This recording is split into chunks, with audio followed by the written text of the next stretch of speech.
కడప జిల్లా ప్రొద్దుటూరు దొరసానిపల్లిలో గ్రామ రెవెన్యూ సదస్సుకు మంత్రి సబిత హాజరయ్యారు. ఈ సందర్భంగా మంత్రి సబితకు ఎమ్మెల్యే వరదరాజులరెడ్డి, దొరసాని పల్లె గ్రామ సర్పంచ్ అరవ ఈశ్వరమ్మ సాదరంగా ఆహ్వానం పలికారు. ఈ కార్యక్రమంలో భాగంగా మీ భూమి మీ హక్కు భూమి సమస్యల ఫిర్యాదులను మంత్రి స్వీకరించారు. అన్యాక్రాంతమైన భూములను హక్కుదారులకు అందజేస్తామని సవిత హామీ ఇచ్చారు. రెవెన్యూ సదస్సులు నిర్వహించడం ఇది మంచి ప్రభుత్వానికి నిదర్శనమని అన్నారు. ఈ 5 సంవత్సరాల్లో మా భూమి వేరే వాళ్ళ మీద వండి ఎక్కడం, మరి ఇన్ఛార్జ్ మంత్రిగా ఈరోజు రెవెన్యూ సదస్సులకు నేను హాజరయ్యాను. ఇక్కడ స్థానిక శాసనసభ్యులు వరదరాజరెడ్డి గారి అధ్యక్షతన ఈ కార్యక్రమం జరుగుతోంది.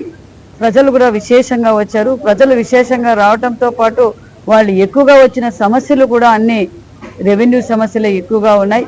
గత 5 సంవత్సరాల్లో ఎప్పుడు స్వాతంత్రం వచ్చినప్పటి నుంచి ఎప్పుడూ జరగని విధంగా ఈ 5 సంవత్సరాల్లో మా భూమి వేరే వాళ్ళ మీద వండి ఎక్కడం, మా కుటుంబాల మధ్య చిచ్చు పెట్టి, మా కుటుంబాలు ఇద్దరి మధ్య చిచ్చు పెట్టి వాళ్ళు రిజిస్ట్రేషన్ చేయించుకోవడం, ఫోర్జరీ సంతకాలు పెట్టి రిజిస్ట్రేషన్ చేసుకోవడం, ఇలాంటి సమస్యలు ఎక్కువగా వచ్చాయి.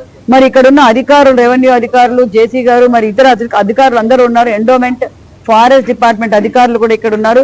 ఇక్కడ పరిష్కారం అయ్యే సమస్యలు ఇక్కడే పరిష్కారం చేస్తున్నారు. కొన్ని సర్వే చేసి చేయాల్సిన సమస్య కూడా సర్వే కూడా ఈరోజు వెళ్తున్నారు.